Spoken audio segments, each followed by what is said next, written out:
The chandelier cast dancing shadows across the marble floor of Blackwood Manor as Helena Blackwood descended the grand staircase. Her emerald dress swept behind her like a river of silk, but her graceful exterior masked the turmoil churning beneath. For 25 years, she had been the perfect wife to Alexander Blackwood, one of the most powerful men in the business world. Their empire stretched across continents, their influence reached into the highest corridors of power, and their family name commanded respect wherever it was spoken. But Helena carried secrets that could destroy everything. In the drawing room, Alexander stood by the window, his silver hair catching the afternoon light. At 62, he still cut an imposing figure. His shoulders remained broad, his posture commanding, and his steel-gray eyes missed nothing. Or so he believed. "The shareholders' meeting is tomorrow," Alexander said without turning around. "I trust you've prepared the charity gala announcement. The press loves when we combine business with philanthropy." Helena's fingers tightened on her pearl necklace. "Everything is arranged, darling." What Alexander didn't know was that Helena had been siphoning money from their charity foundation for the past 5 years, not for personal gain, but to pay off a man who threatened to reveal a secret that would destroy not just her marriage, but the entire Blackwood legacy. Their son Marcus entered the room, his phone pressed to his ear. At 30, he was the heir apparent to the Blackwood empire, groomed since birth to take over the family business. His sharp features mirrored his father's, but his eyes held his mother's warmth. That warmth had been cooling lately, replaced by something harder, more calculating. "The Tokyo deal is secured," Marcus announced, ending his call. "We'll have controlling interest by month's end." Alexander finally turned from the window, a rare smile crossing his face. "Excellent work, son. The board will be pleased." Helena watched the exchange between father and son, knowing that Marcus had his own secrets. She had seen the encrypted files on his computer, the late-night meetings with competitors, the subtle ways he had been positioning himself. Marcus wasn't just preparing to inherit the empire, he was planning to reshape it entirely, even if it meant betraying his father's vision. The sound of heels on marble announced the arrival of Victoria, Marcus's wife of 3 years. She was a beauty from old money, her family's fortune in shipping complementing the Blackwoods' media and technology empire. Her blonde hair was pulled back in an elegant chignon, her blue eyes scanning the room with the precision of a predator assessing prey. "I hope I'm not interrupting," Victoria said, though her tone suggested she didn't care if she was. "I just received the most interesting call from Richard Pemberton." The temperature in the room seemed to drop. Richard Pemberton was their biggest rival, a man who had been trying to undermine the Blackwood empire for decades. Alexander's jaw tightened. What did Pemberton want? Victoria's smile was razor-sharp. "He wanted to confirm our attendance at tomorrow's shareholders' meeting. He seemed particularly interested in ensuring Helena would be there." Helena's heart hammered against her ribs. But she kept her expression neutral. Why would Pemberton care about her presence, unless he knew? "I see no reason why that should concern him," Alexander said dismissively. "Pemberton has been grasping at straws for years, trying to find a weakness in our operations." But Helena saw the flicker of doubt in her husband's eyes. Alexander Blackwood hadn't built his empire by ignoring potential threats. That evening, the family gathered for dinner in the formal dining room. The table, which could seat 20, felt intimate with just the 4 of them clustered at one end. The conversation flowed around business deals and social obligations, but underneath lurked an undercurrent of tension. Helena pushed her food around her plate, her appetite destroyed by anxiety. 25 years ago, before she met Alexander, she had been Helena Marshall, a young woman with ambitions and dreams. She had also been desperate, having fled from a situation that would have destroyed her. She had reinvented herself, buried her past so deep she sometimes forgot it existed. But the past had a way of clawing back to the surface. "Mother, you seem distracted," Marcus observed, his dark eyes studying her face. "Just thinking about tomorrow's preparations," Helena replied smoothly. "There are so many details to manage." Victoria leaned forward slightly. "Speaking of details, I had lunch with Constance Weatherby today. She mentioned seeing you at the Riverside Hotel last Tuesday. I didn't realize you had business there." Helena's blood chilled. The Riverside Hotel was where she met her blackmailer every month, where she handed over the money that kept her secrets buried. "I was meeting with the catering director," Helena lied, "for the gala." "How thorough of you," Victoria murmured, but her eyes glittered with something that might have been satisfaction. After dinner, Helena retreated to her private study, a room that Alexander rarely entered. She locked the door and pulled out a hidden phone from a drawer. Her hands trembled as she dialed a number she knew by heart. "We have a problem," she said when the call connected. "I think they know." The voice on the other end was calm. Too calm.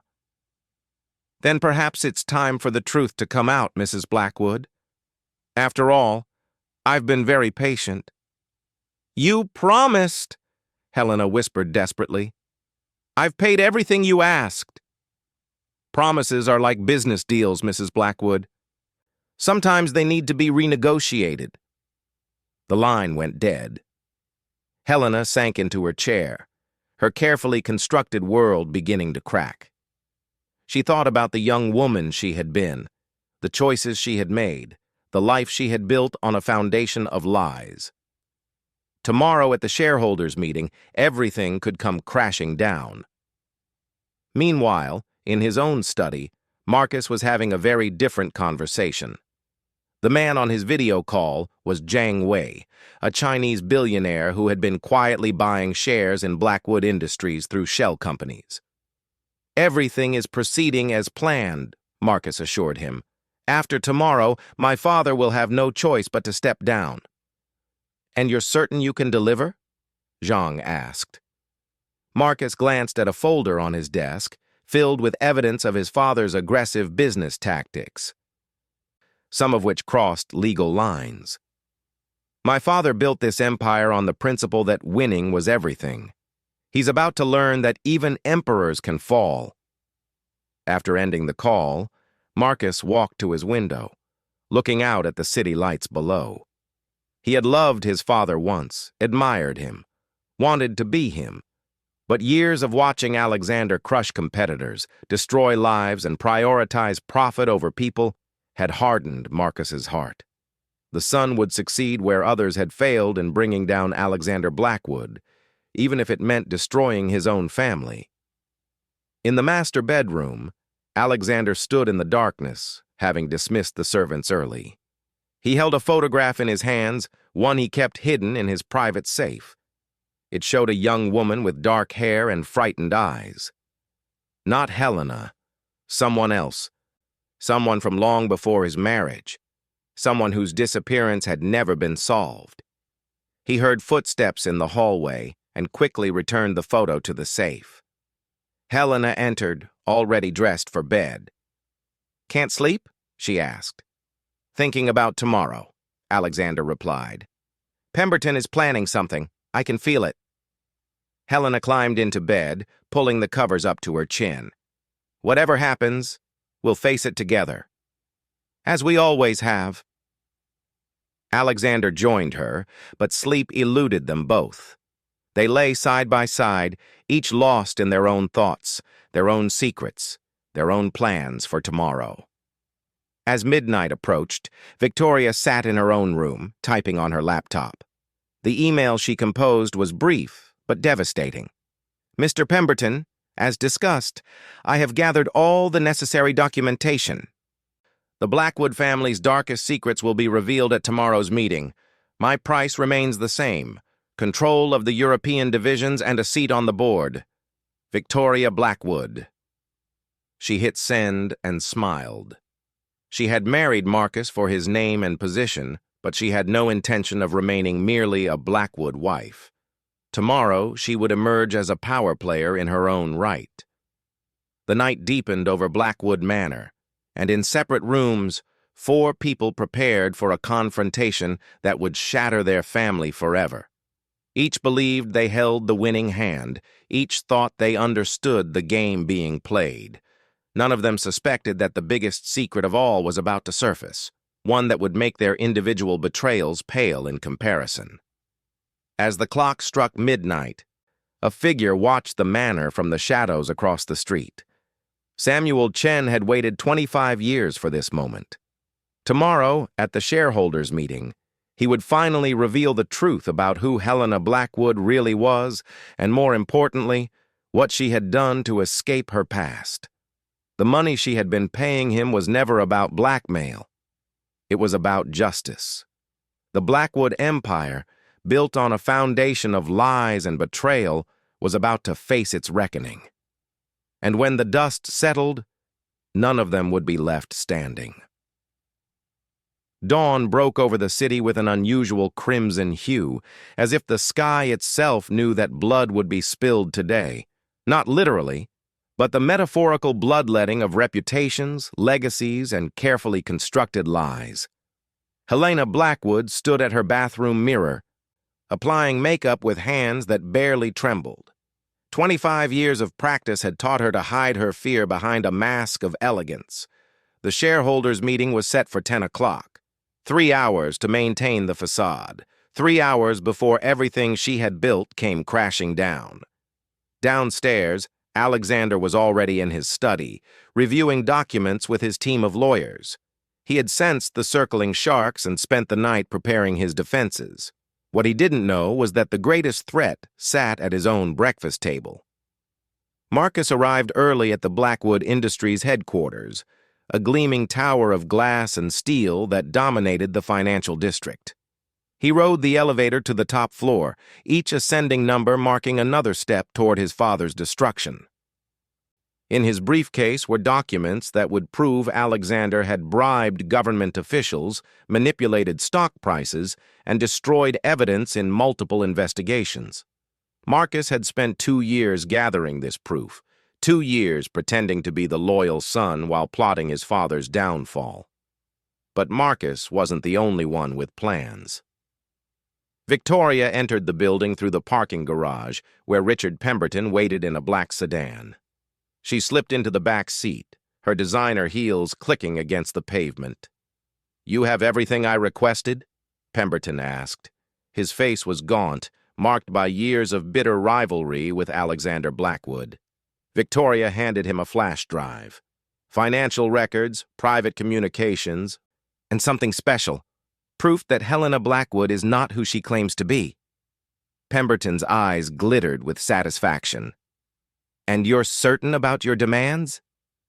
"The European divisions and a board seat," Victoria confirmed. "Unless you'd prefer I take this information to the authorities instead." The threat hung between them. Pemberton nodded slowly. "You're more ruthless than I expected, Mrs. Blackwood. Perhaps you should have married into my family instead?" "Your family lacks the necessary influence," Victoria replied coolly. "I needed the Blackwood name to open doors. Now I'll use it to build my own empire." As Victoria left the sedan, neither she nor Pemberton noticed the figure watching from across the garage. Samuel Chen had followed Helena's family for weeks, learning their patterns, their secrets, their weaknesses. He knew about Marcus's betrayal, Victoria's ambition, and Alexander's buried crimes. But none of that mattered to him. He was here for Helena and for justice that was 25 years overdue. At 9:30, the Blackwood family arrived at the headquarters together, a show of unity that fooled everyone except themselves. They rode the elevator in silence, each lost in their own thoughts of betrayal and survival.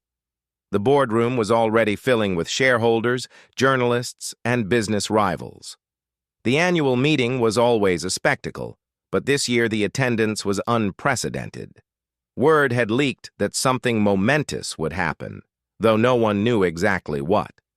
Alexander took his place at the head of the table, his presence still commanding despite the vultures circling. Helena sat to his right, the loyal wife, while Marcus took his position as heir apparent. Victoria found her seat among the other family members, her eyes scanning the room for Pemberton. "Ladies and gentlemen," Alexander began, his voice carrying the authority of decades of leadership. "Welcome to what I promise will be a transformative meeting for Blackwood Industries." He had no idea how prophetic those words would prove to be. The first hour proceeded normally. Financial reports, projections, the usual corporate theater.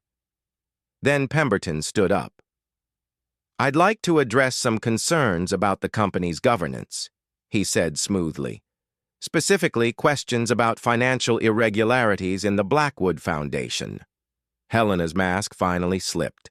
Her face paled as Pemberton produced documents showing the missing money, the suspicious transfers, the trail that led directly to her. "These documents show that over $5 million has been diverted from the charity over the past 5 years," Pemberton continued. "Mrs. Blackwood, as the Foundation's director, perhaps you could explain?" All eyes turned to Helena. Alexander's face was stone, but she could see the betrayal burning in his eyes, not just at the theft, but at the deception from the one person he had trusted completely. Helena began, then stopped. What could she say? That she was being blackmailed? That would only lead to more questions, questions she couldn't answer. "I can explain," a voice called from the back of the room. Everyone turned to see Samuel Chen walking forward. He was unremarkable in appearance. Medium height, graying hair, the kind of face that blended into crowds. But his eyes burned with purpose. "My name is Samuel Chen," he announced, "and I've been receiving those payments from Mrs. Blackwood, but not as blackmail as she's probably told herself. They were payments for a debt that can never truly be repaid." Alexander stood, his face darkening. "Security!" "Let him speak," Marcus interjected, surprising everyone. "I think we all deserve to know the truth." Samuel reached the front of the room and turned to face the assembled crowd.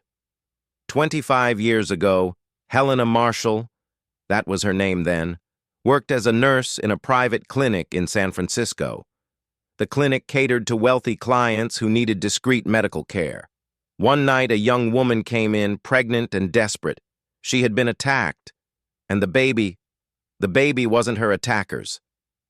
Helena swayed in her chair, her carefully constructed world crumbling. "That woman was my sister," Samuel continued. "She begged for help, for safety. The clinic was supposed to protect her, to help her disappear from the man hunting her. Instead, Helena Marshall made a deal with that man. She gave him my sister's location in exchange for money. Money she used to reinvent herself and enter high society."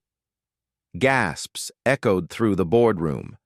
Alexander stared at his wife as if seeing a stranger. "My sister died that night," Samuel said, his voice breaking slightly. "The man she was running from found her and killed her. Helena Marshall disappeared shortly after, emerging months later as Helena Winters, then eventually Helena Blackwood. I've spent 25 years looking for justice." "This is preposterous," Helena finally found her voice. "This man is clearly disturbed." "I have the clinic records," Samuel interrupted. "Security footage, financial transfers, even a confession from the doctor who helped you cover it up. He's dying of cancer and wanted to clear his conscience." Victoria smiled coldly. This was even better than what she had discovered. But the revelations weren't over. Marcus stood up. "As long as we're revealing truths, I have something to add." He turned to his father. "I've been in negotiations with Jiang Wei to sell my shares and support a hostile takeover. Your empire built on brutality ends today." Alexander's face went from red to white. "You dare!" "I dare because you taught me to," Marcus shot back. "You showed me that power matters more than family, that winning justifies any action. Well, I learned your lessons too well."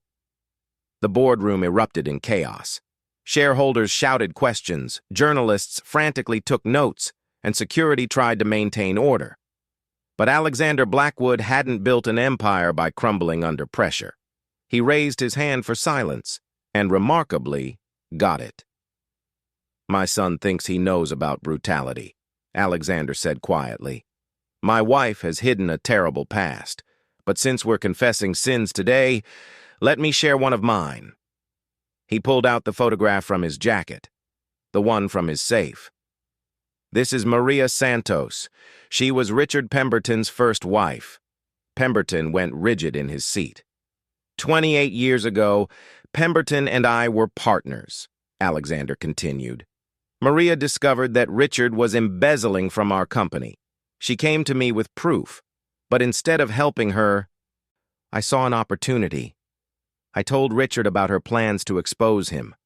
What happened next was labeled a car accident." "You're lying!" Pemberton roared. "Am I?" Alexander's smile was terrible. "I kept the evidence she gave me, along with proof of your involvement in her death. You've spent decades trying to destroy me, Richard, but you never knew I held your life in my hands the entire time." The boardroom was dead silent now. The Blackwood family stood exposed, Helena as a betrayer who caused a woman's death, Marcus as a traitor to his father, Alexander as a man who enabled murder for profit. Only Victoria remained unscathed, but her moment was coming. "There's one more truth to be revealed," she announced, standing gracefully. "I'm pregnant, not with Marcus's child. He's incapable of having children, though he doesn't know it. The father is David Chen, Samuel's son. We've been having an affair for months, and together we planned this entire revelation." She looked at Samuel. "You see, Mr. Chen, you're not the only one who lost someone to the Blackwood family. My younger sister was one of Alexander's employees. When she refused his advances, she was fired and blacklisted. She took her own life 6 months later. I married Marcus to get close enough to destroy you all." The truth hung in the air like poison gas. The mighty Blackwood Empire, built on decades of power and influence, had been brought down not by external enemies but by the very people who bore its name. Helena collapsed back in her chair, the weight of her past finally crushing her. She had run from one life of violence into another, thinking she could escape the blood on her hands. Marcus stared at his wife in shock. Every certainty in his life had been shattered in minutes. He had betrayed his father only to discover he had been betrayed in turn. Alexander stood alone at the head of the table, abandoned by family and exposed to his enemies. But even now, he refused to break. "You've all had your say," he said quietly. "You've revealed your secrets and your betrayals. But you've forgotten one thing. I am Alexander Blackwood. I've survived worse than this, and I'll survive you all." He turned to the board members. "I call for an immediate vote of no confidence in the entire board, myself included. Let's burn it all down and start fresh. Those of you who still believe in this company, stay. The rest of you can join my family in their betrayal." Security finally moved in, escorting Samuel Chen out despite his protests. Pemberton was already leaving, knowing that Alexander's revelation had destroyed any power he might have gained. Victoria gathered her things, her hand protectively over her stomach, carrying the child that would be born into the wreckage of the Blackwood legacy. As the boardroom emptied, only the 4 Blackwoods remained. They sat in silence, strangers wearing familiar faces, surrounded by the ruins of their empire. Helena spoke first, her voice barely a whisper. "I was 19 when it happened. I was scared and alone, and I made a choice that haunts me every night. I built this life trying to atone, but some sins can't be forgiven." "Spare us your self-pity," Marcus said bitterly. "We all made choices. We all betrayed each other. The only question now is what happens next." Alexander looked at his son, his wife, then at the empty boardroom that had housed his victories for so many years. What happens next is simple. We end this charade of a family. The lawyers will handle the divorce and the dissolution of family assets. You'll all get your shares. Then we never speak again. But fate had one more card to play. As they prepared to leave, going their separate ways forever, the boardroom doors burst open. Federal agents flooded in, weapons drawn. Alexander Blackwood, Helena Blackwood, Marcus Blackwood, the lead agent announced. You're under arrest for conspiracy, fraud, and in Helena's case, accessory to murder. Richard Pemberton has provided extensive evidence in exchange for immunity.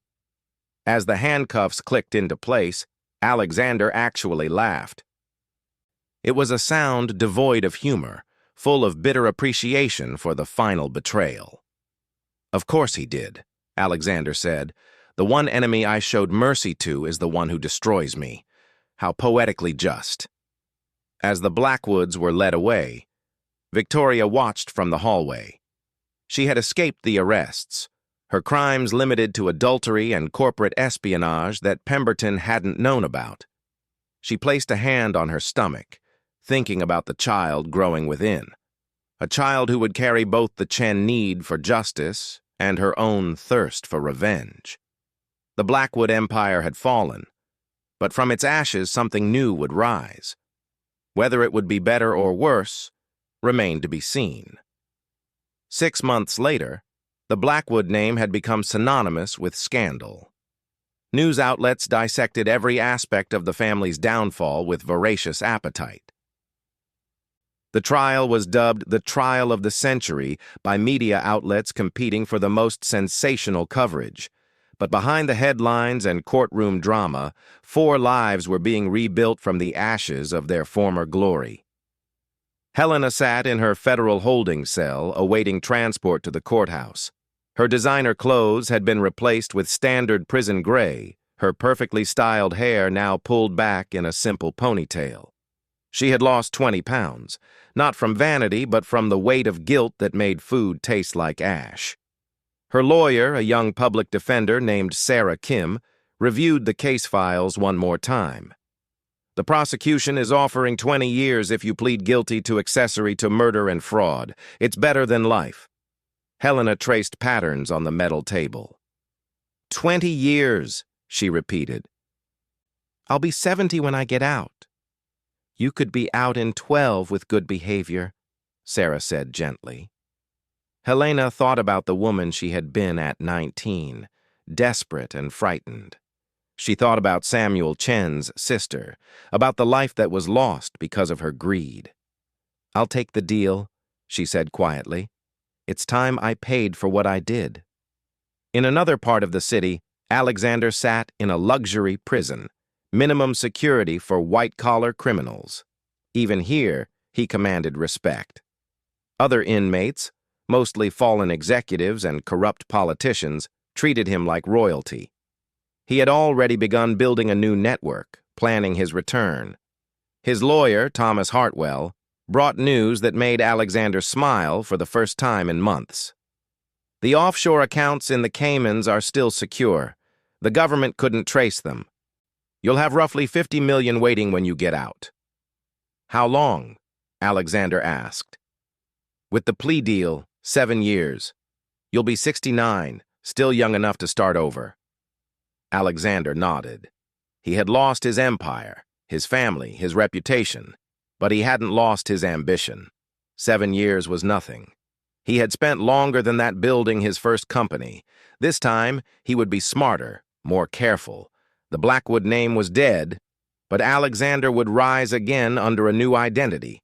Marcus's situation was more complex. His betrayal of his father had earned him a lighter sentence, 3 years in a club-fed facility. But prison was harder for him than for his parents. He had never known hardship, never faced consequences. The reality of his situation hit him during his first night, when he realized that his entire life had been built on privilege he had thrown away. His lawyer had more bad news.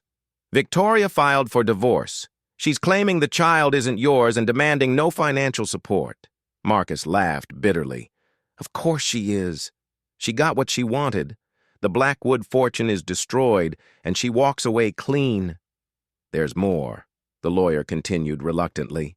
Zhang Wei is suing for breach of contract. He says you promised him inside information that you couldn't deliver. He wants $50 million in damages. I don't have $50 million, Marcus said. Then you'll be fighting lawsuits for the rest of your life. Marcus leaned back in his chair, contemplating the irony. He had betrayed his father to escape his shadow, only to find himself in a darker place. At least Alexander had built something before destroying it. Marcus had only destruction to his name. Victoria Blackwood, she kept the name for its notoriety, gave birth to a healthy baby girl in a private hospital in Switzerland. She named her Maria, after her sister, who had died. The child had her father's dark eyes and her mother's sharp features. David Chen was there for the birth, their relationship now public and legitimate. The European divisions are performing well, David reported as Victoria held their daughter. Profits are up 15% this quarter. Victoria had managed to secure several Blackwood subsidiaries during the chaos of the company's dissolution.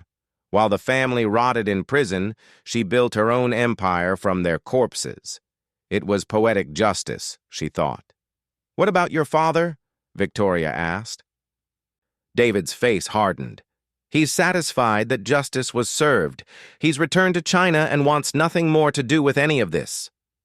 Samuel Chen had indeed found peace after 25 years of hunting Helena, but the cost had been high. His relationship with his son was strained, perhaps permanently.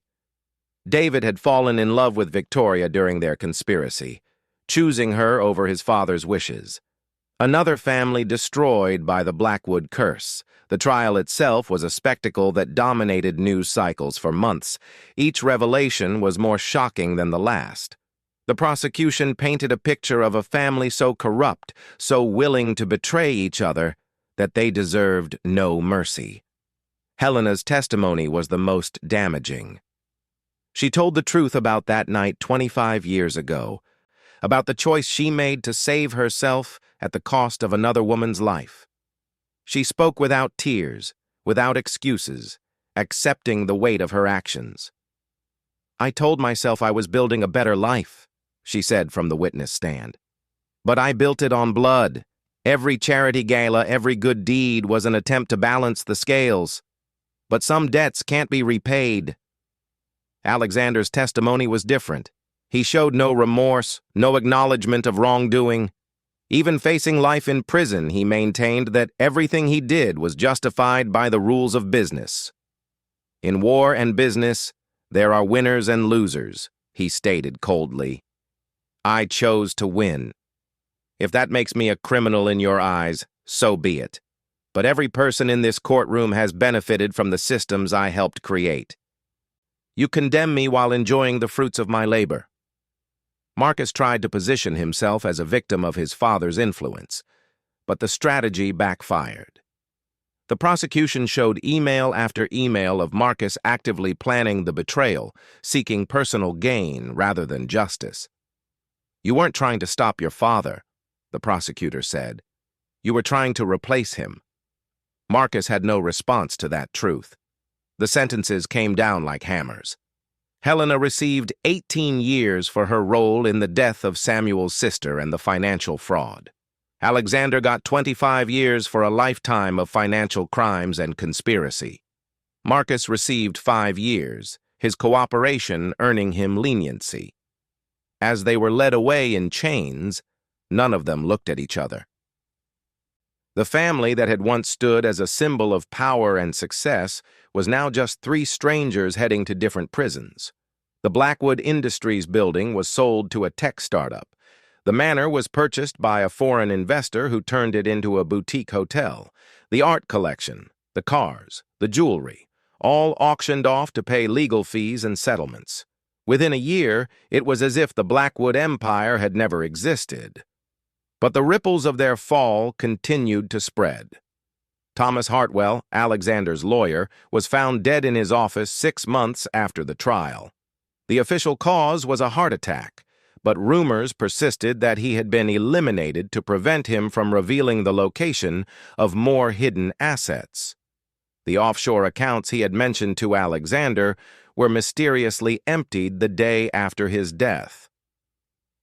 Jiang Wei's lawsuit against Marcus succeeded, but there was no money to collect.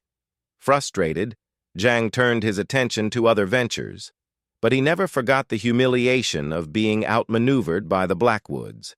He would spend years trying to track down their hidden assets, convinced that a family that powerful couldn't have lost everything.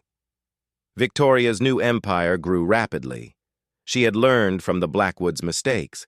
She kept her operations legal, her ambitions measured. But success came at a cost. Her relationship with David Chen crumbled under the weight of their shared betrayal. He couldn't look at their daughter without remembering how she was conceived in deception. They separated when Maria was 2 years old. David returned to China to reconcile with his father, leaving Victoria to raise their daughter alone. She had won everything she wanted: power, money, revenge, but found herself as isolated as the Blackwoods had been in their ivory tower. In prison, Helena found an unexpected peace. She worked in the library, taught literacy classes to other inmates, and for the first time in 25 years, slept without nightmares. The woman she had been was finally dead, and from her ashes, something genuine emerged. She received a letter one day from Samuel Chen. It was brief. "I forgive you. My sister would have wanted me to find peace, not harbor hatred forever. You've paid for your sins. When you're released, perhaps we can both finally be free." Helena wept for the first time since her sentencing.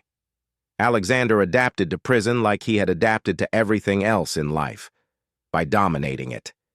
He ran a consulting business from his cell, advising other inmates on their appeals. He cultivated connections with guards and administrators. Even imprisoned, he was building another network, planning another rise. But late at night, when the prison was quiet, he sometimes thought about the photograph of Maria Santos. She haunted him in a way his family's betrayal didn't. They had chosen their paths, but Maria had simply been in the wrong place at the wrong time. For the first time in his life, Alexander Blackwood felt something that might have been regret. Marcus struggled the most. Without his family name, his connections, his inherited confidence, he was nothing. He tried to start a memoir about his experiences, but publishers weren't interested. Who wanted to read about a privileged son who betrayed his criminal father? There was no redemption arc, no lesson learned except that betrayal begets betrayal. He worked in the prison kitchen, peeling potatoes and washing dishes. His soft hands blistered, then calloused.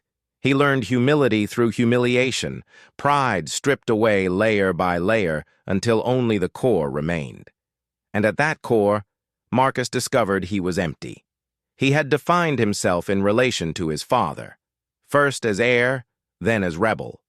Without Alexander to push against, Marcus didn't know who he was. 5 years passed. Victoria's daughter Maria grew into a precocious child who asked difficult questions about her family. Victoria told her sanitized versions of the truth, painting her father as a hero who fought for justice and herself as a woman who rebuilt from tragedy. But children have a way of sensing lies. Maria would grow up with her own questions, her own investigations into the Blackwood legacy, the sins of one generation planting seeds in the next. Helena was released early for good behavior after serving 12 years. She emerged into a world that had moved on from the Blackwood scandal. New corruptions, new falls from grace had replaced them in public memory. She took a job at a halfway house for women, using her experience to help others rebuild their lives. She never remarried, never tried to reclaim her place in society. She lived quietly, genuinely, for the first time in her adult life. Sometimes she would see news about Victoria's growing empire and feel a strange pride. At least one of them had succeeded in building something lasting. Alexander served his full sentence, his plans for early release thwarted by his inability to show remorse. He emerged at 70, expecting to find his hidden millions waiting. Instead, he discovered that Thomas Hartwell had embezzled everything before his death, leaving Alexander with nothing but the clothes on his back. For the first time in his life, Alexander Blackwood was powerless.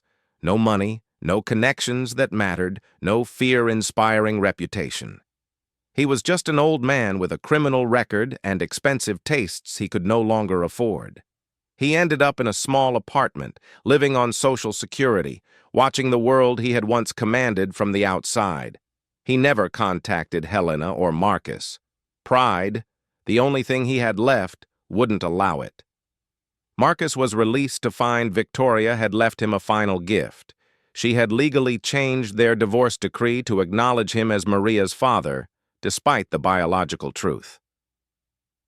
It meant he owed years of child support he couldn't pay, ensuring he would struggle financially for the rest of his life. He found work as a night janitor in an office building. Sometimes he would pause in executive boardrooms, remembering when he had sat at such tables planning corporate conquests. The irony wasn't lost on him. He was cleaning up after the same kind of people he had once been. 10 years after the fall of the Blackwood Empire, a journalist named Rebecca Chen, no relation to Samuel, decided to write a retrospective on the scandal. She tracked down all the surviving players, finding them scattered and transformed. Helena declined to be interviewed but sent a written statement. The Blackwood name died for good reason. Let it rest in peace. Alexander agreed to one interview, during which he spent 2 hours trying to convince Rebecca that he had been a visionary brought down by jealous competitors. She left feeling sorry for him, a titan reduced to delusion. Marcus simply said, "I was raised to believe winning was everything. I won the battle against my father and lost everything that mattered. There's a lesson in that, I suppose." Victoria, now CEO of her own multinational corporation, gave a lengthy interview about redemption and rebuilding. But Rebecca noticed how Victoria's daughter Maria, now 15, rolled her eyes at her mother's rehearsed answers. "My mother likes to pretend she's different from the Blackwoods," Maria told Rebecca privately. "But she's just better at hiding her ruthlessness. The apple doesn't fall far from the tree." Rebecca's article concluded with a meditation on power, corruption, and the price of ambition. The Blackwood Empire had been built on betrayal and destroyed by it, but the patterns continued in new forms, with new names, in boardrooms around the world. The final image in the article was a photograph of the old Blackwood Manor, now a hotel. Where Alexander's portrait once hung in the entrance hall, there was now a mirror. Guests could see themselves reflected where power once resided, a reminder that anyone could rise to great heights and fall just as far. Helena read the article in her small apartment, surrounded by photos from the halfway house. Women she had helped, lives she had touched positively. She had found redemption not in grand gestures, but in small acts of genuine kindness. Alexander read it in his dingy apartment, circling perceived inaccuracies with a red pen, planning a rebuttal no one would publish. He would die 2 years later, alone, still planning his comeback. Marcus read it during his lunch break at his new job. He had worked his way up to day shift maintenance supervisor. He felt nothing, having long ago exhausted his capacity for regret or self-pity. He had become what his father never could be, ordinary. Victoria read it in her corner office, Maria doing homework on the couch nearby. She had won everything she set out to win, but as she watched her daughter, brilliant, ambitious, ruthless like her mother, she wondered if she had simply perpetuated the cycle she had sought to break. The Blackwood Empire was dead, but its ghosts lived on in the choices of those who survived its fall. Power corrupts, betrayal destroys, and in the end, everyone pays the price for the lies they tell themselves. In the ruins of the Blackwood dynasty, only one truth remained. The greatest betrayal is not what we do to others, but what we do to ourselves in the pursuit of power. And that betrayal, once committed, can never truly be undone. The family that had once stood at the pinnacle of society had become a cautionary tale, their name a synonym for hubris and downfall. But perhaps that was their greatest legacy. Not the empire they built, but the warning they became. Somewhere in the city, in different corners, living different lives, four people who had once been family continued their separate journeys. They never spoke, never met, never acknowledged their shared past. The Blackwood family was dead, and from its ashes only strangers remained.